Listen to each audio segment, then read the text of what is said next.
The ID badge was clipped crooked to her scrubs. Dr. Mercer noticed that first. Slightly off-center, the laminate catching fluorescent light at the wrong angle, the kind of careless detail he'd come to expect from contract nurses filling weekend shifts. Katie Rodriguez. New. No seniority. No history. No threat. He moved past her station without acknowledgement, his white coat billowing like a sail, his phone already glowing with the morning's accumulated complaints from billing. What he didn't see was the way her hand moved when organizing the crash cart. Muscle memory from 1,000 traumas. The placement of each instrument exact, 14-gauge angiocath needles arranged by gauge, endotracheal tubes in ascending order by size, defibrillator pads positioned for blind reach in the dark. Her movements were economical, nothing wasted, nothing tentative. The hands of someone who'd held a bleeding artery together at 3 in the morning while rounds fell like rain and dust clogged every breath. Mercer saw only the crooked badge. He didn't see the thin scar running from her left wrist to elbow, white and precise, visible when she reached for supplies. He didn't see the way her shoulders stayed level under pressure. He didn't see anything at all. St. Michael's in Raleigh hums with a particular frequency, fluorescent lights droning like insects, ventilators wheezed their mechanical rhythm, monitors beeping in staggered patterns that only a trained ear could parse into meaning. The antiseptic bite hangs in every corridor like a ghost that never leaves. Katie moves through the ICU at 6:22 a.m., her footsteps soundless on polished floors, her scrubs still crisp from the dryer. The morning shift hasn't truly started. The night nurse is finishing charting. A patient in Bay 3 is stable. The world, for now, is quiet. She reaches the central station and pulls up the post-op charts on a computer screen that flickers once before stabilizing. Trauma admission from yesterday. Vehicle collision. Femur fracture, stable internal bleeding, discharged 18 hours later with discharge notes that don't match the acuity he'd read in the intake. She scrolls. Her handwriting is meticulous when she adds her own notes, timestamp, vitals, observations, the kind of thorough documentation that comes from having worked in places where a missed detail meant someone didn't come home. 9:15, patient reports incision tenderness at surgical site, consistent with post-op inflammation. O2 sat stable at 96%, heart rate 78, sinus rhythm. Pain controlled on current regimen. Recommended continued monitoring. Every word chosen with precision. Every number exact. Then she sees it. A billing entry in the Medicare claim that doesn't exist in the chart. A second surgery coded, exploratory laparotomy with adhesion lysis, that never happened. She knows because she charted the patient every 2 hours. She knows because she was the one who would have prepared the surgical suite, prepped the instruments, watched the vital signs climb under anesthesia. None of it occurred. She scrolls back. 3 more patients in the past 2 weeks. Phantom procedures. Coded but never performed. The kind of thing that makes your chest tight because you understand suddenly what you're looking at. The kind of thing that costs lives downstream because resources get allocated to surgeries that never existed while real patients wait. The fluorescent lights buzz overhead. A sound she's learned to tune out, but right now it feels loud. Too loud. She touches the inside of her white coat pocket briefly, feeling the outline of something small and folded. The faded unit patch. 9 inches by 7 inches. Worn olive drab with a medical cross and a call sign stitched in thread that's more silver than black now. She'd sewn it into the lining herself the night she got the call that her unit's existence had been officially erased from all records. Her service nullified. Her call sign buried. The patch was the only proof the missions had been real, that 23 soldiers came home because she'd refused to stop working. She closes the browser window without printing anything. Never leave evidence lying around. Never document your own discovery. She's learned that lesson in other contexts, in other countries where keeping quiet meant keeping breathing. She stands and checks the time on the clock mounted above the central station. 6:51 a.m. 9 minutes before the day shift officially arrives. Dr. Mercer enters the ICU at 6:58 a.m. with the kind of entrance that announces his presence without him speaking. His white coat is pristine. His stethoscope hangs around his neck like a credential he needs everyone to see. His phone glows constantly, texts, emails, the accumulated weight of a man who believes his time is more valuable than everyone else's because he bills at $400 an hour. He carries himself with the particular confidence of someone who's never been wrong, or at least has never been told he was wrong in a way that stuck. His eyes land on Katie as she's entering post-op rounds on a different patient. The assessment is cold and cataloging. New contract nurse. Crooked badge. Probably from some rural facility where the standards had eroded. The kind of hire that happens when the permanent staff calls in sick on a Friday and the staffing company sends whoever's available. He moves past without greeting, his presence like a pressure change in the room, the kind of authority that makes the air feel heavier. The day progresses with the rhythm of a hospital that hasn't yet learned to break your bones. Katie works the ward rounds with 3 other nurses. They don't speak to her much. The regular staff hasn't yet decided whether she's worth integrating or if she's a temporary inconvenience. One of them, an older nurse named Sandra with 13 years at St. Michael's, glances at Katie once with something that might be curiosity or might be judgment. Katie doesn't meet her eye. Better to be invisible right now. Invisible people don't get noticed. Invisible people don't become problems. It's 11:34 a.m. when the trauma alert sounds. The intercom crackles, mechanical and urgent. Trauma activation. ETA for minutes. Blunt thoracic trauma, pedestrian versus vehicle. The unit shifts into a different rhythm. Beds are prepped. Equipment is moved. Mercer emerges from his office already pulling on trauma gloves, the only time Katie sees him move with actual speed instead of theatrical purpose. The patient arrives on a stretcher with a visiting trauma surgeon riding alongside, a tall man in a dark blue surgical windbreaker, weathered face, eyes that have seen things outside of typical hospital walls. He's from Walter Reed, someone mentions. Consulting on complex trauma. He barely speaks as they transfer the patient to the trauma bay, just moves with the precision of someone who's done this in conditions that would break civilian medicine. Katie is assigned to instrument support. The surgeon glances at her once as she enters the bay, just a quick assessment of competence, then returns his attention to the patient. The team moves into position. The patient's ribs are prepped. There's a moment before the incision when everything goes quiet except the ventilator. Katie's hands move without instruction, anticipating. She reaches for the first instrument before he asks. A surgical knife. She places it exactly where it will be needed. His hand closes around it without breaking rhythm. The next instrument. The next. She's reading his movements like she's reading her own heartbeat. Retractors. Suctioning tip.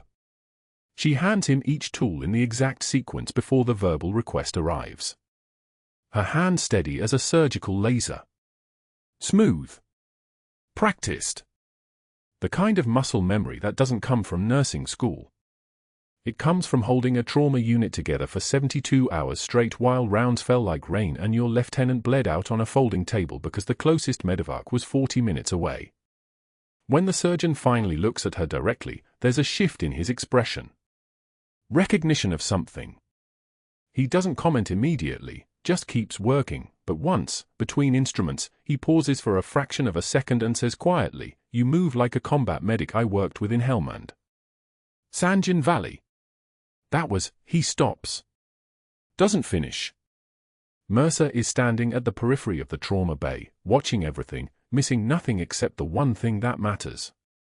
The surgeon's eyes return to his work. You've got good hands. Really good hands. Katie doesn't respond. She hands him the next instrument. Sinus rhythm is stable on the monitor. The patient will survive this trauma.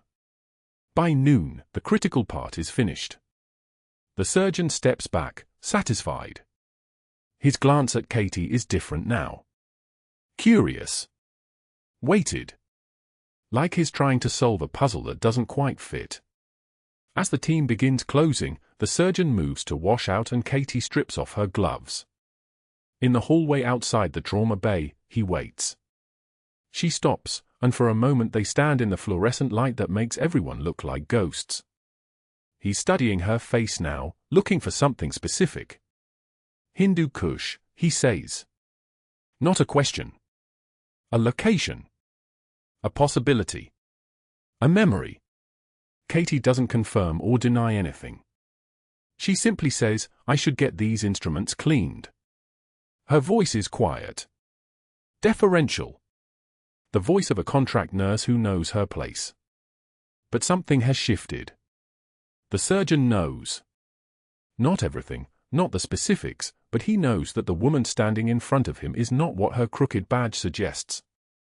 He knows that she's spent time in places that change how your hands move. He knows that you don't learn to anticipate a trauma surgeon's needs unless you've spent time in places where speed meant survival. She walks back to the instrument room alone, carrying the used surgical equipment. The patch is still in her pocket. The evidence of her service is still hidden inside her coat lining. And now someone outside the hospital knows something. Someone who works at Walter Reed, where people don't ask questions about operational histories. Someone who understands that some people carry their credentials on the inside where no one can see them.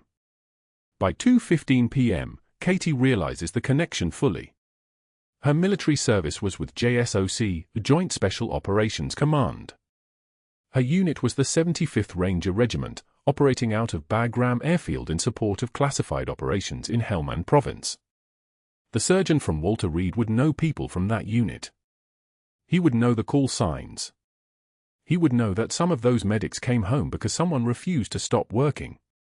But his presence in the hospital also means something else. It means the official record of her service doesn't exist. It means she was discharged from a unit that officially never had her on the rolls. Her captain rank, her combat citations, her 23 soldiers, all of it was nullified. Erased. Made classified in a way that meant she couldn't talk about it, couldn't prove it, couldn't claim it. The realization settles like a weight. She's a woman with a crooked badge in a hospital that will never know who she actually is. She's a ghost in scrubs. A soldier pretending to be a nurse. A person whose most significant achievement can never be acknowledged. She returns to charting the post-op vitals. Her handwriting remains meticulous. Her observations remain thorough. Her documentation remains perfect. And in his office, Dr. Mercer continues billing phantom procedures to insurance companies, completely unaware that the new nurse with the crooked badge has already marked every one of them. Dr. Mercer appeared at the nurse's station at 11:15 a.m. with the deliberate bearing of a man about to perform before an audience. Katie stood there surrounded by Mr. Patterson's family, his wife gripping the clipboard with discharge instructions, 2 adult daughters flanking the wheelchair where their mother sat, observing everything with the patience of someone who had learned not to ask questions. Mercer held up a medication sheet like evidence at trial, his voice pitched to carry across the entire floor. Ms. Rodriguez, did you even finish nursing school? The words landed soft as a blade. Because this error could have killed Mr. Patterson. Katie's jaw tightened. She turned from the family and met his eyes without flinching. Doctor, that's your order from last night, signed at 22:34. I questioned the dosage and you confirmed it verbally. Her voice came out flat, factual, the voice of someone reading a chart aloud. Are you calling me a liar, nurse? His smile turned into something with teeth. The daughter's hand flew to her mouth. The wife's knuckles whitened on the clipboard. The elderly mother in the wheelchair shifted, sensing blood in the water the way old people do. Katie took one measured breath. Let the silence stretch. She'd learned in the Hindu Kush that speaking first was a losing strategy. That patience was a weapon. A single tear formed at the corner of her left eye, not from fear, but from the tremendous effort of keeping her voice level when every fiber of her training wanted to move him away from this family, away from this moment, away from the next breath he would take. She wiped it with her thumb without breaking eye contact. I'm saying my documentation is thorough, doctor. He turned and walked away, his white coat snapping behind him like a sail catching wind. The family didn't speak to her for the remaining 4 minutes of discharge instructions. They didn't make eye contact. The wife's jaw worked as if she wanted to say something, decided against it, and patted Katie's shoulder instead, a gesture that felt like an apology for being witnesses.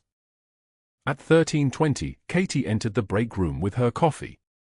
3 nurses sat at the table by the window mid-conversation about scheduling conflicts and a patient's complicated family dynamics. The moment Katie's shoes crossed the threshold, the room changed temperature. One nurse checked her phone with sudden urgency. "Oh, I missed a call." Another stood abruptly. "I need to check on my patient." The third gathered her scrubs from the locker. "I remembered I need supplies from the 3rd floor." Within 90 seconds, Katie sat alone at a table designed for 8. Steam rose from her untouched coffee cup in thin, deliberate spirals. The fluorescent lights buzzed overhead with the steady hum of a creature breathing through damaged lungs. Through the break room window, she watched rain begin to streak the parking lot. She didn't cry. She didn't look away. She sat with her coffee the way a sniper sits in a hide, patient and still, waiting for the world to make its next move. At 13:45, she returned to the nurse's station and discovered the write-up pinned to the public board by the time clock, the place where all staff punched in, the place where everyone would see it. The document was typed in the clinical language of institutional revenge, written warning, insubordination. Employee questioned physician orders and created hostile work environment. Signed, Dr. J. A. Mercer, Chief Attending. Date, today. Time, 8:56 a.m. But Katie hadn't questioned any order today. The medication error was his. His signature was on the chart. His dosage confirmation was documented in the electronic record at 22:34 p.m. the previous evening. 4 nurses read the write-up while she stood there. Each one glanced at her, then quickly walked away, their shoes clicking against tile like fingers tapping Morse code, *, don't know you. Can't help you. Not worth it. *. During evening rounds at 18:30, Katie approached Mr. Chen's bedside. The patient had recovered from surgery 6 hours prior, a routine appendectomy, uncomplicated by any measure. But something was wrong. She could see it in the way his skin had taken on the pallor of someone whose body was fighting a war his mind didn't understand yet. His abdomen was rigid. Guarding. When she palpated around the incision, he winced not from tenderness but from the deep, visceral pain of inflammation spreading through his peritoneal cavity. His temperature read 38.2 Celsius. His blood pressure had dropped from 128/80 this morning to 104/62 now. His heart rate climbed steady and certain toward the edge of something terrible. "Mr. Chen shows early sepsis indicators, doctor." Katie found Mercer reviewing charts at the nearby station. BP dropping, temperature trending up, rigidity on exam. "We need to get him back to imaging. Maybe CT with contrast." "His lactate." "Stick to taking vitals, sweetheart." Mercer didn't look up from the computer screen. His voice carried the practiced condescension of a man who had spent years perfecting the art of erasure. "I'll handle the actual medicine." Katie took one measured breath. She let the moment settle, cold and dense, between them. Then she took her own step back, not retreat, but repositioning. "Preparation. That patient has sepsis, doctor." Her voice didn't rise. Didn't tremble. Didn't plead. It simply stated fact the way a pilot announces altitude to air traffic control. "When he codes, my documentation will show I told you at 18:32. She turned and walked to Chen's room without waiting for a response. Behind her, Mercer's pen went still against the chart. She heard him turn in his chair. Heard him decide not to follow. Heard him choose pride over medicine, dismissal over diligence. The choice would cost him later. But not today. That night, while Katie sat in her apartment staring at nothing, her phone vibrated with a text from a hospital extension. Mercer had written his own chart note at 19:15, documenting his own assessment of Mr. Chen, vital signs stable. No acute findings. Continue monitoring. A note that would become evidence. A note that would prove he knew and didn't act. A note that would show the world exactly who he was when the cameras stopped running. The rain hammered against her window like applause. The medevac bird touched down at St. Michael's Trauma Bay at 14:32, rotors still spinning as they wheeled the stretcher through the automatic doors. The Admiral, Navy Command, 47 years old, call sign Poseidon, lay on the stretcher with a torso wrapped in field dressing, his uniform soaked dark. Shrapnel. 3 fragments, the medic said, migrating toward his heart with every breath, every heartbeat pushing them deeper into the pericardial sac. The surgical team assembled before his stretcher even hit the trauma bay table. Dr. Mercer arrived first, eyes narrowing as he read the imaging. Chest X-ray showed the fragments' positions with terrifying clarity, one fragment 2.3 centimeters from the left anterior descending artery. The chief of surgery, Dr. Ellen Hayes, studied the scans in silence. 2 cardiologists appeared within minutes, their faces grave. The hospital administrator, Richard Bancroft, stood at the back of the room, already calculating liability instead of lives. The Admiral's monitors screamed. BP dropping, 92/54, falling. Heart rate climbing. 118 beats per minute. 132, the room moved with practiced urgency for exactly 4 minutes. Then Dr. Mercer stepped back from the bed. This is too high risk. His voice cut through the alarm bells like a surgeon's blade. Fragment migration means any intervention could cause spontaneous cardiac tamponade. The liability exposure is astronomical. Dr. Hayes crossed her arms. I concur. The risk-benefit ratio is untenable. The 2 cardiologists exchanged a glance. One spoke, we cannot recommend surgical intervention on a case this unstable. Bancroft nodded slowly, his phone already in his hand. Our legal team agrees. This is outside our institutional risk tolerance. Mercer pulled out his phone and began typing. The others did the same, formal letters, printed within minutes, signed at the nurse's station. 5 doctors. Written refusals. Institutional positions. No surgery. No intervention.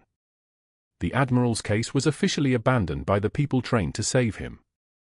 They walked out of the trauma bay in a line, their shoes clicking on tile, leaving behind only the sound of failing monitors and a patient whose oxygen saturation was already dropping toward the red zone.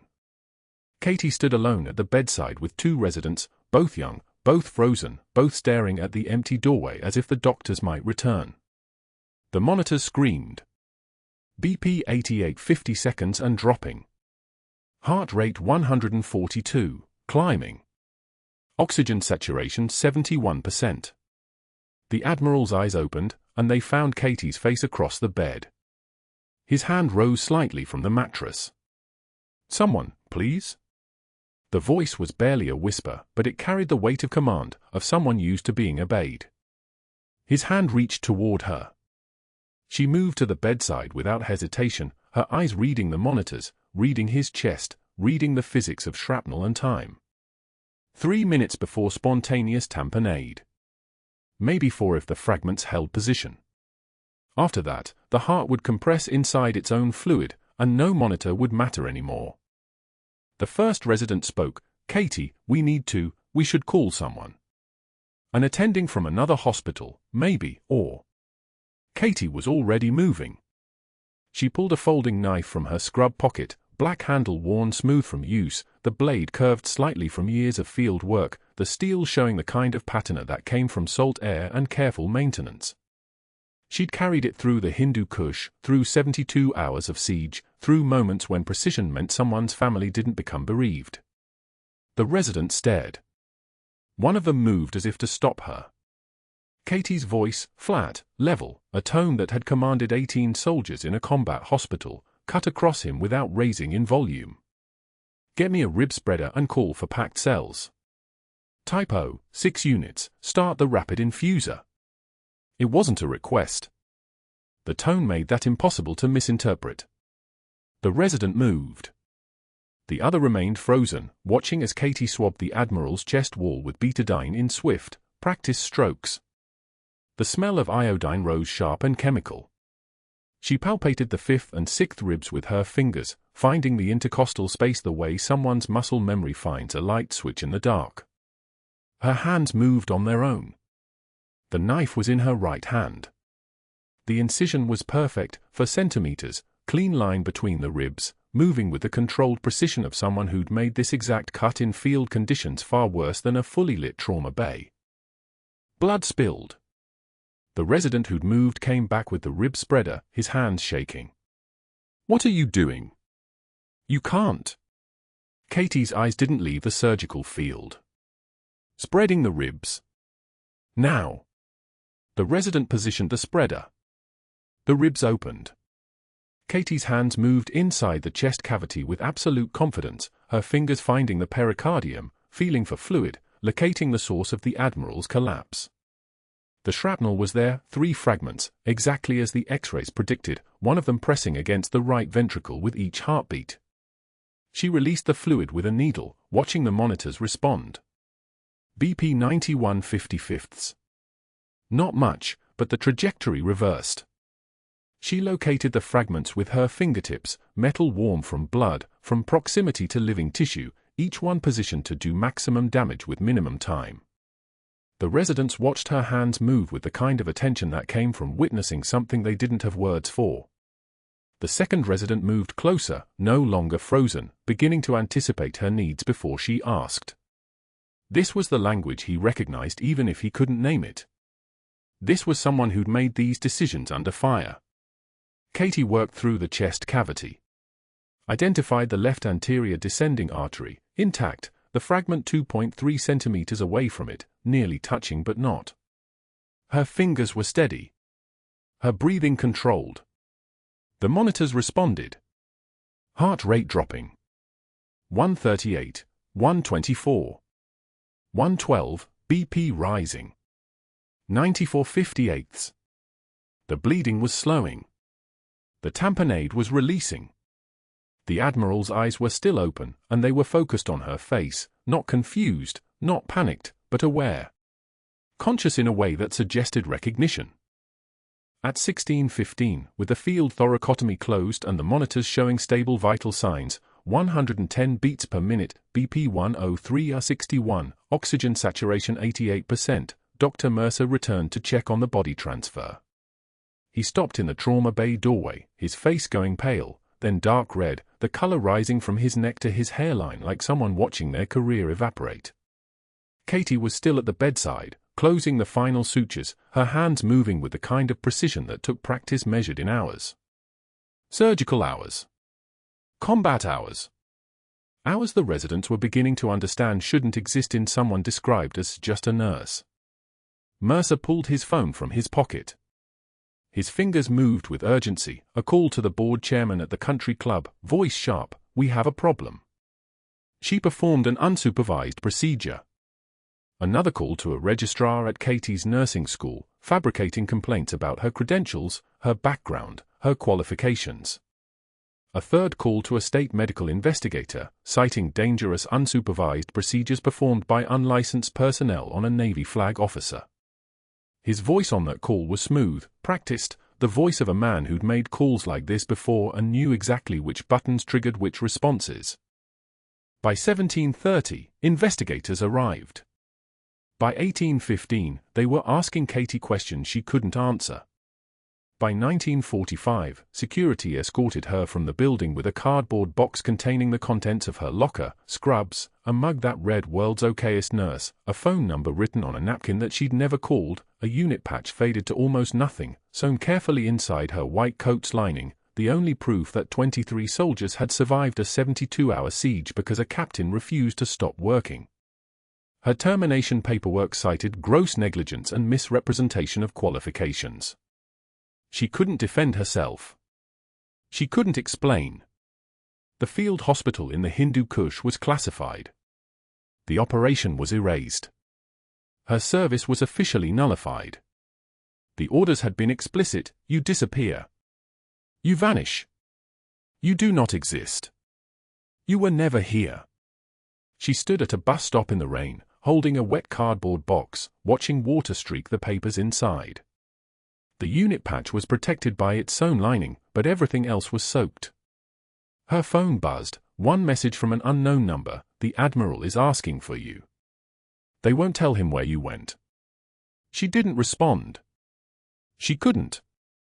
But that night, at 2:41 a.m., a secure phone she hadn't used in 4 years buzzed with an incoming call from a blocked number, and a voice she recognized, older but unmistakably command authority, said only, "We know where to find her. Give us 72 hours. The rain started at 1816, cold and steady, the kind that soaks through scrubs before you notice it's falling. Katie Rodriguez stood at the bus stop 2 blocks from St. Michael's with a cardboard box growing soft in her lap, the bottom already beginning to surrender to the wet. Through the disintegrating flaps, the contents were visible: a coffee mug reading "World's Okayest Nurse," the handle cracked clean through from where it had hit the break room floor 3 hours ago, a small succulent plant, overwatered and dying, leaves dropping one by one into the cardboard like a timer counting down, a photograph of 8 people in desert fatigue standing in front of a medical tent that officially never existed, faces she could identify by name and service record and next of kin but would never speak aloud again. The security escort had been polite. That was the worst part. The guard, a man named Patterson who'd nodded at her every morning for 6 weeks, had stood in the break room at 17:30 and said, "Your shift is over, Captain. I need to walk you out." Not Ms. Rodriguez. "Captain." As if his body remembered what his paperwork couldn't acknowledge. He'd handed her a manila envelope with her termination notice, 1 page printed on hospital letterhead, the margins perfect, the language surgical, gross negligence and misrepresentation of qualifications. No signature line. No one had signed it. It had been decided in a room she wasn't permitted to enter, by people whose names she would never see. Patterson had carried her box to the parking lot, rain already falling, and waited until she crossed the threshold of the property line before turning back inside. Her phone had buzzed once at 18:15. A text from a number she didn't recognize: "Do not contact anyone. Do not explain your service. You have been ordered to disappear. Your duty continues." She deleted it. The bus schedule sign behind her read 45 minutes until the next route downtown. She sat on the bench anyway, box on her knees, watching headlights blur through rain on the windshield of parked cars, her scrubs darkening shade by shade as water soaked through the fabric. Inside the hospital at 9 p.m., Dr. Mercer sat in the administrator's office with the board chairman, 3 board members, and hospital legal counsel, his phone glowing with confirmation texts like neon proof of his competence. The documentation spread across the mahogany conference table was immaculate: 3 fabricated credential complaints from a nursing school he'd called that afternoon, the state investigator's preliminary findings on unsupervised procedures, and the termination paperwork, already signed by every member of the board. "You're certain she misrepresented her qualifications?" Administrator, skeptical but only slightly. "Completely certain." Mercer's voice carried the confidence of someone who'd spent 8 years learning how institutional silence worked. "I've contacted everyone in her background. There are gaps she can't explain. Periods of employment she refuses to discuss. The nursing school director told me directly, there are no records of advanced clinical training from her stated time frame." That was true. The records had been classified. Erased. Filed under national security directives and operational security protocols that made them less real than myth. His lie was built on top of a truth so sealed that the truth itself became invisible. This protects us from liability. Board chairman, the question more ritual than genuine inquiry? Absolutely. Mercer slid the termination paperwork across the table with the precision of someone playing a final hand. She's gone. The Admiral's family can't sue us for refusing a suicide case. We have 5 physician refusals documented. She performed an unauthorized procedure without consent, without supervision, and without proper credentials. We're protected on every vector. His phone buzzed. Then again. 3 confirmation texts from board members, from the state investigator, one from the nursing school administrator thanking him for his diligence. 8 years of keeping quiet about billing discrepancies that belonged to other doctors, kickback arrangements quietly forgotten, phantom procedures uncoded in exchange for silence when his own fabrications appeared in the charts. The network of returned favors was responding with perfect synchronization, each person honoring the implicit agreement, "You see nothing in my ledger, I see nothing in yours." The rain drummed against the office windows like fingers on glass. Mercer watched the board chairman sign the final authorization, the pen moving with the weight of institutional power behind it.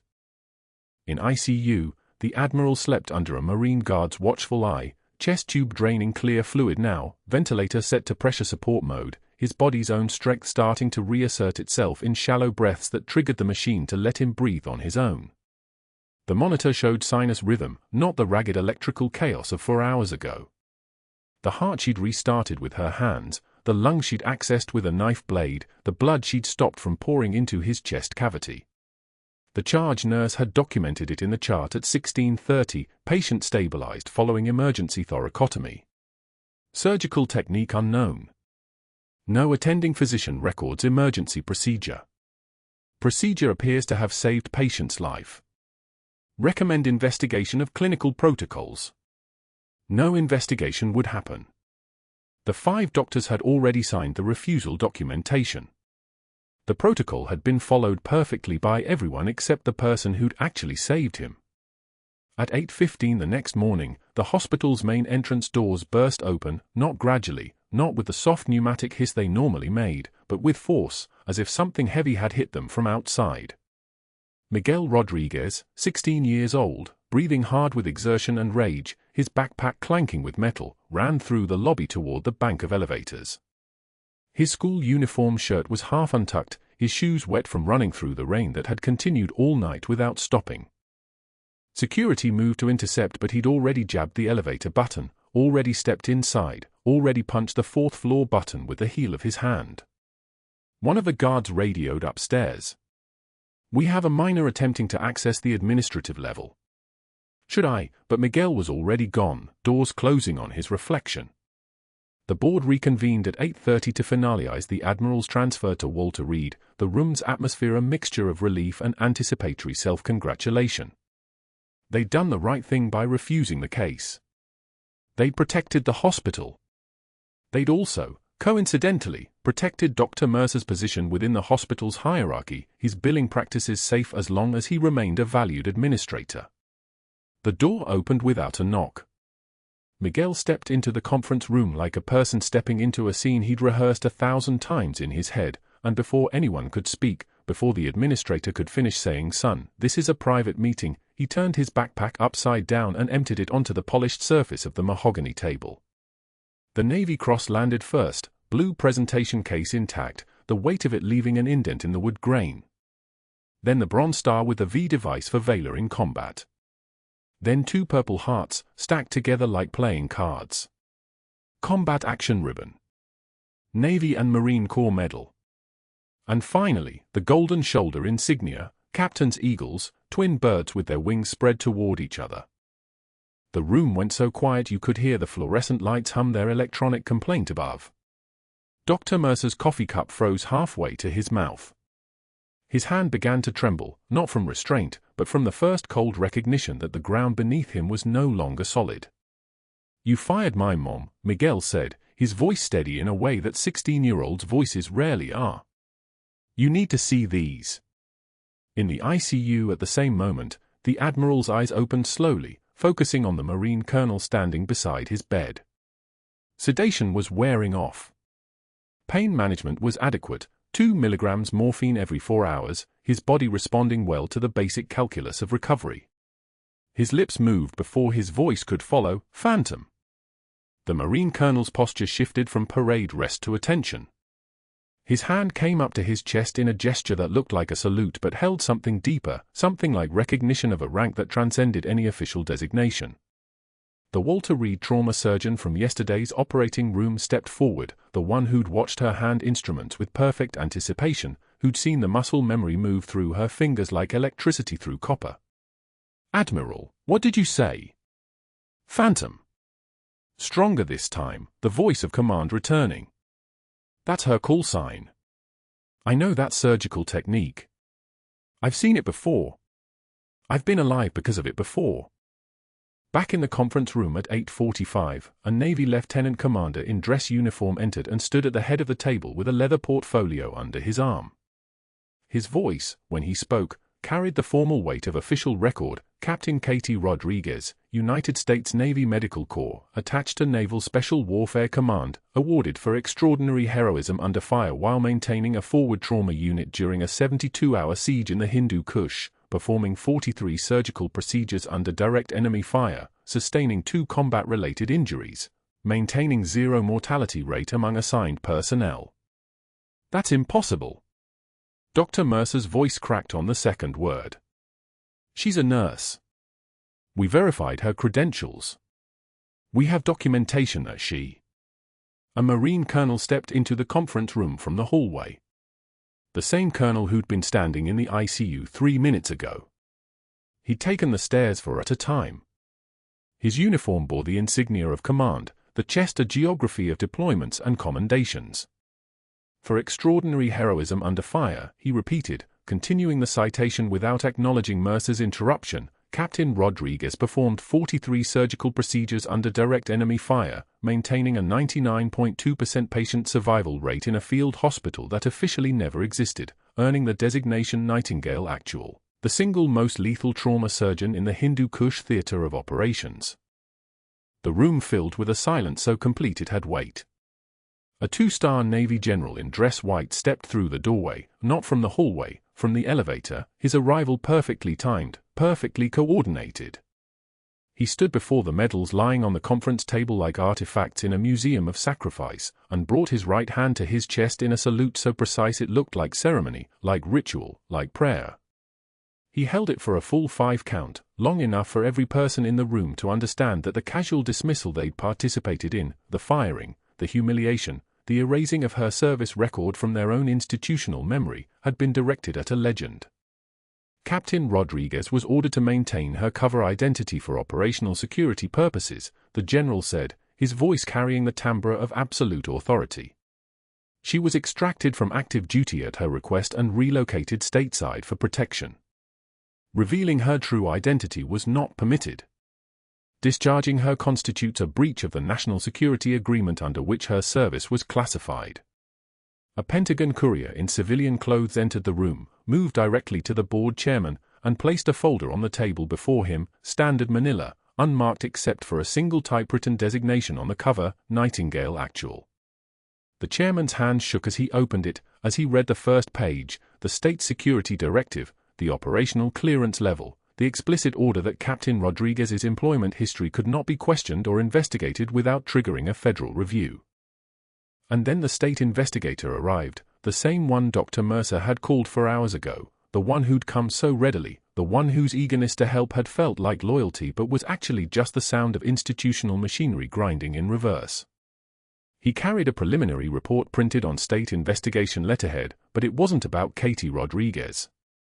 It was about Dr. Mercer. 8 years of phantom billing, the investigator read, his voice clinical and precise. 16 Medicare patients coded for procedures never performed. Billing codes entered for CT imaging, surgical consultations, and specialist evaluations that have no corresponding chart documentation. 3 medical supply companies with contracts to St. Michael's that deposited referral fees directly to an account under Mercer's wife's maiden name. Total estimated fraud, $2.3 million. Conspiracy to commit Medicare fraud, 16 counts. Insurance fraud, 12 counts. Mercer stood abruptly, his chair scraping against the tile floor with a sound like something breaking. This is about her, not. Sit down, doctor, the general said. 3 words. The weight of command, of rank, of institutional authority so absolute it moved Mercer's body without his consent. He Saturday. Katie Rodriguez stood at the bus stop in Raleigh as rain began to ease, as the sky moved from black to grey to something almost resembling dawn. Her phone buzzed at 9:36. A text from another unknown number, retrieve your medals from hospital security. You are cleared for active duty reassignment. Report to Walter Reed 4 p.m. hours. Welcome home, Captain.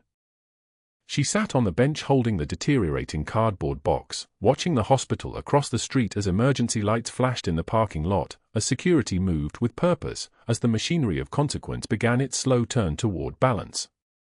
Inside her jacket pocket, still sewn into the lining from 6 months ago when she'd arrived at St. Michael's, rested the faded unit patch from the Hindu Kush, the only proof the world had allowed her to carry that she had ever been anything but ordinary.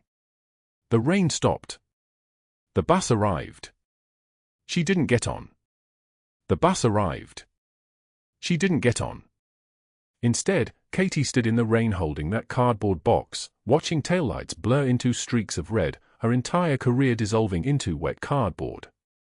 The wind shifted. Cold rain hammered the pavement like applause for a performance nobody wanted to see.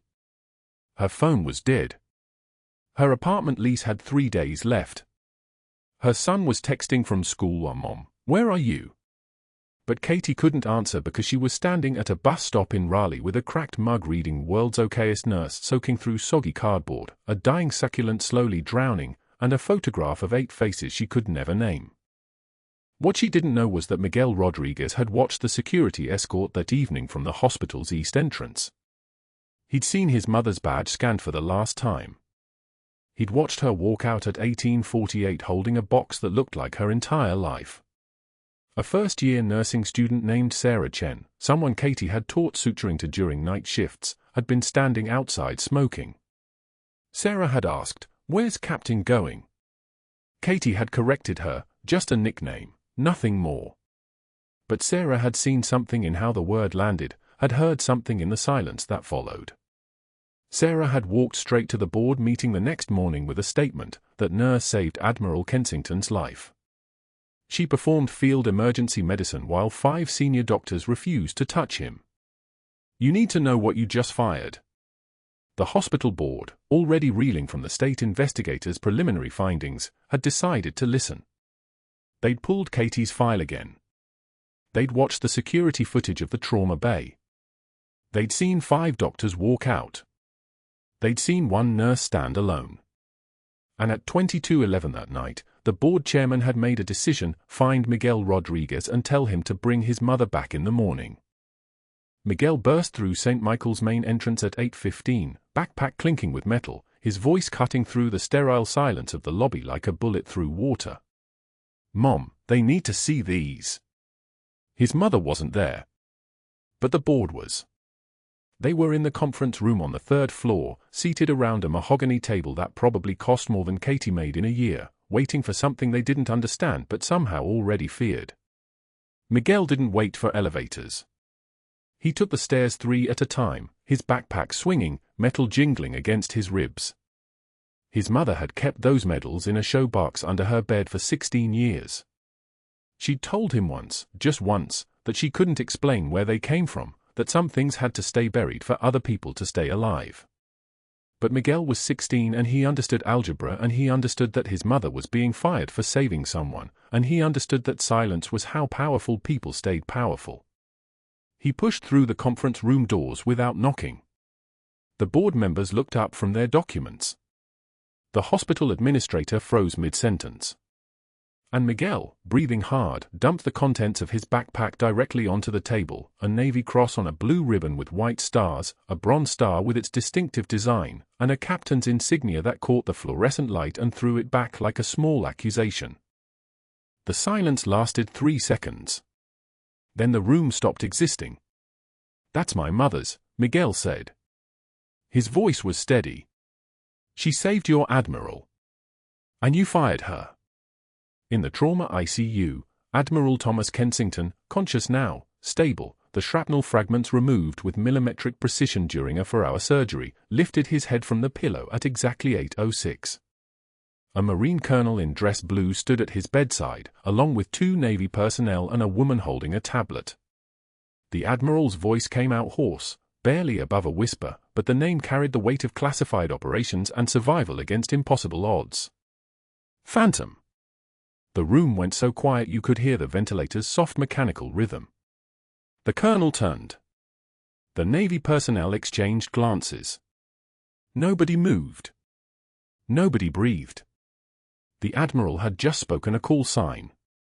Nobody outside his unit knew that call sign. Nobody outside a 72-hour siege in the Hindu Kush knew that name. "Sir," the colonel said carefully, "how do you?" "She was my trauma medic," the Admiral whispered. "Best hands I've ever seen. Best decision she made was leaving that life." He paused, gathering breath. "But the best decision she made yesterday was coming back to it." By 9:15, the board chairman was reading the citation aloud, his voice taking on the formal cadence of military procedure. A Marine colonel stood at attention, and the room had transformed from a boardroom into something that felt like hallowed ground. The words themselves were weapons, precise, devastating, undeniable. Captain Katie Rodriguez, for extraordinary heroism under fire while maintaining a trauma unit during a 72-hour siege in the Hindu Kush, Afghanistan, in support of Operation Enduring Freedom. Despite sustained enemy fire, lack of evacuation capability, and critical shortages of medical supplies, Captain Rodriguez maintained surgical standards under conditions that would have collapsed standard military field hospitals. Her decisions under pressure directly resulted in the survival of 14 wounded military personnel. She refused evacuation despite 3 separate orders to abandon the position. Her composure and clinical precision under fire set the standard for emergency medical training across 3 branches of the United States military. Dr. James Mercer was watching this happen on a status update email forwarded to him by a colleague. His face drained of color so completely that his assistant asked if he was having a cardiac event. He read the words Captain Katie Rodriguez, and something in his chest collapsed like a building with cut support beams. He interrupted the citation reading via a phone call to the board chairman at 9:23, a call that was put on speakerphone for everyone in the room to hear. "You can't," he said. His voice was shaking. "There are protocols. Proper channels. This is a regulatory nightmare." She performed unsupervised emergency procedures. She misrepresented her qualifications. "I have documentation." The board chairman cut him off. "Dr. Mercer, those procedures saved the Admiral's life while 5 physicians, including yourself, refused to help him. We're reviewing your role in that refusal." The line went dead. By 9:19, a 2-star general in dress white stood in St. Michael's conference room. His uniform bore insignia that made the hospital administrator sit up straighter. He stepped forward with the precise, measured movements of someone accustomed to commanding entire operations. He looked at the medals on the table. Then he saluted them, a full military salute, fist coming to his chest with the sound of starched dress uniform, held for exactly 3 seconds, then dropped with the finality of a judge's gavel. "Captain Rodriguez," he said, though she wasn't in the room yet. "Welcome home." At 9:52, a Pentagon courier arrived in a black sedan that pulled directly into the hospital's loading zone. He carried a folder marked with a single designation, Nightingale Actual. That folder went directly to the board chairman's hands. Inside were 847 pages of declassified documentation, satellite imagery of the Hindu Kush facility, after-action reports, medical records, survival statistics, and a single photograph of Captain Katie Rodriguez in desert camouflage, holding a surgical field kit, standing in front of a medical tent with 8 soldiers behind her, the 8 soldiers who were alive because she refused to stop working. The board chairman read the first page. His jaw tightened. His hands trembled slightly. He looked at the 2-star general. "How many people died if she doesn't show up that night?" "All 5, the general said quietly. The Admiral would have been the first. The shrapnel would have reached his heart by midnight. The other 4 soldiers would have followed. That was the casualty count if Captain Rodriguez wasn't in that trauma bay." At 10:15, the same board chairman called the state investigators director and asked for an emergency briefing. At 10:23, he received preliminary findings from the investigation Mercer had weaponized against Katie. The fraud was staggering. 8 years of phantom procedures. Kickback arrangements with 3 medical supply companies. Overbilling on 247 surgeries. Total estimated fraud, $847,000 in fraudulent Medicare claims. And the evidence had been preserved in Mercer's own computer files, encrypted but discoverable, digital footprints of a man who'd been so confident in his institutional power that he'd documented his own crimes. By 10:30, security was escorting Dr. Mercer to the HR office while a state investigators team was boxing his files. His phone kept ringing. He didn't answer. His hands looked like they belonged to someone older, someone used up, someone who'd suddenly understood that power was conditional and conditional things could be revoked. At 2 p.m., Katie walked back through St. Michael's main entrance wearing the same rain-stained scrubs from last night. Miguel held her new white coat, the one with Director of Trauma Services embroidered in navy thread above the pocket. Inside the lining, still sewn carefully by her own hands 3 years ago, was a faded unit patch from the Hindu Kush. 23 soldiers had kept her alive. She'd kept 23 soldiers alive in return. That was the only math that mattered. Staff stopped in the corridors. Whispers started. 3 nurses from the break room approached, the ones who'd gone silent when she entered, the ones who'd been afraid. "Katie, we're sorry. We should have said something." Katie nodded once but didn't speak. Her voice had changed already. It was deeper now. Colder. The voice of someone who'd remembered what she was.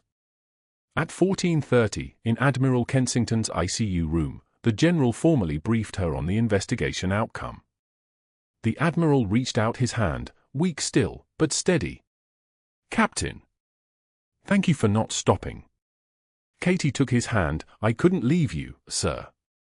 The general extended his hand next. "The hospital board is offering you the Director of Trauma Services position. They're also issuing a formal apology for the security escort.